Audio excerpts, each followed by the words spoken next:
So now we have come to the heart of the matter of this whole series. What are we planting in the garden? We're going to divide the topic into two episodes. This episode, we will focus on a relaxation blend. So something that I use every day. In the following episode, we will focus on a cold and flu season mix. So be sure to watch both of them. Right here is my foundation plan. And I call it a foundation plan because this will go into every blend that we will mix down later in the year. Top of my list is lemon balm. There is nothing more calming, refreshing, delicious than a cup of cold lemon balm tea in the summer or throughout the cold or hot, either way, it is absolutely delicious. And I use this as the foundation for all my tea mix.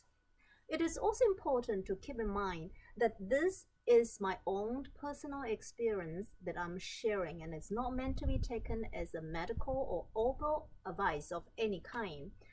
What goes into your own garden depends on your own medical or physical condition. If you have any known allergy to any of these herbs that we talk about, please be advised to seek your healthcare provider's help before you start. Or you can do any of this or none of this. Okay, so lemon balm, this is a readily self-seeding plant, and it's very vital and it's spread like crazy. So it's best that you keep this either in a pot or in a restricted area where you do not want it to spread everywhere in your garden. Otherwise, it will take over. So I am going to put this in a pot later. This is one of the first things that emerged in the spring as well. My next plant is mint. Any mint. Lemon balm is also from mint family as well. But so any varieties from mint family is good for tea purpose, and you probably already know all about the effect of mint. Mint tea is very common. This is a peppermint, and I use it all year round, every single day almost. It's in every tea that I drink. And again, it's very invasive, so keep it at a place that you do not want to spread. And this is a spearmint. I plant this as an insurance. Personally, this is not my favorite because the flavor is too sharp. But it's fun to plant them. You cannot kill them. All of my information comes from these two books. Encyclopedia of Herbal Medicine and Rosemary Gladstad's Medicinal Herbs, A Beginner's Guide. And both of this you can find from Spokane Public Library. My next choice is German chamomile, and it's pretty much self-explanatory. You probably all know about the effect of German chamomile on calming one's nervous tension and the help that it provides for sleep. German chamomile's seeds are so fine. When you want to plant them outdoors, the only way you can do this is broadcast them like this.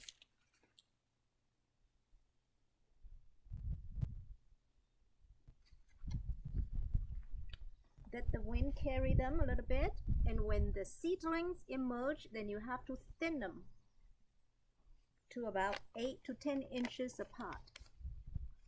Alternatively, I have a tray that I started exactly a month ago on March 22nd, and this is what a seedling looks like. German chamomile, very lacy, and I will also plant, just as an insurance, some of this here. I will be spreading the seed all over the property and the vegetable garden. Make sure you water them well after they're planted. You might have a question about having the cardboard underneath it and how hard is it to plant later on. As it turned out, with a little bit of watering, the cardboard softens right up and it's very easy to dig through.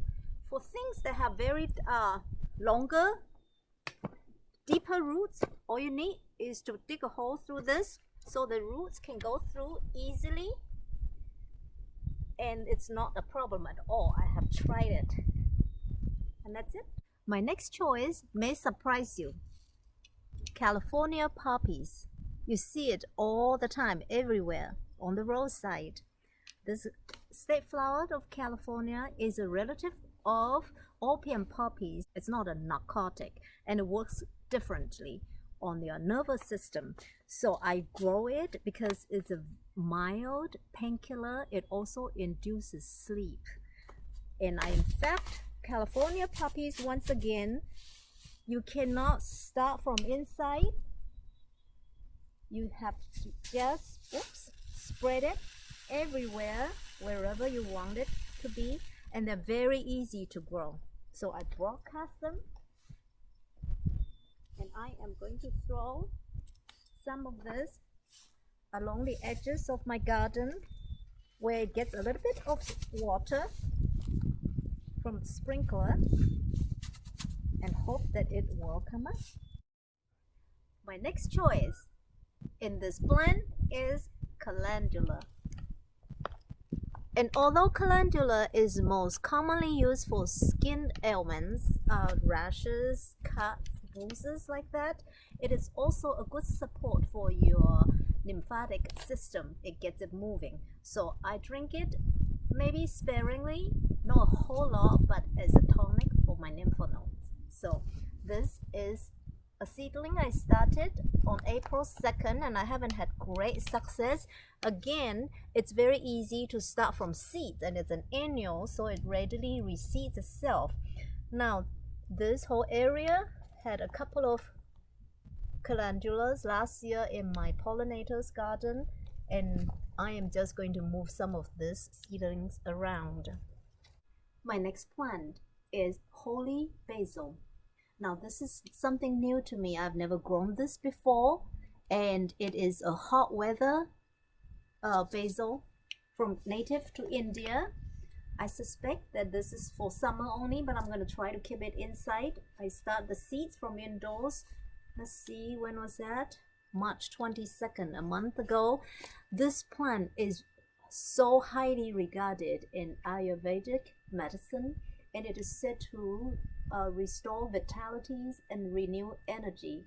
With a promise like this, how can I not try it? Last on this list is Valerians, as in valerian roots, commonly going with chamomile tea. Now this is also growing from the seeds in my garden, but it takes about 2 years in order to harvest the root. So I won't have anything to show this year. But in the summertime, it sends out this most wonderful vanilla flavor smell, and it really calms your nerves, just the smell alone. So keep in mind, this is not the only things that I'm growing in the garden. For a more complete list of what I'm planting, check out the note section in this video.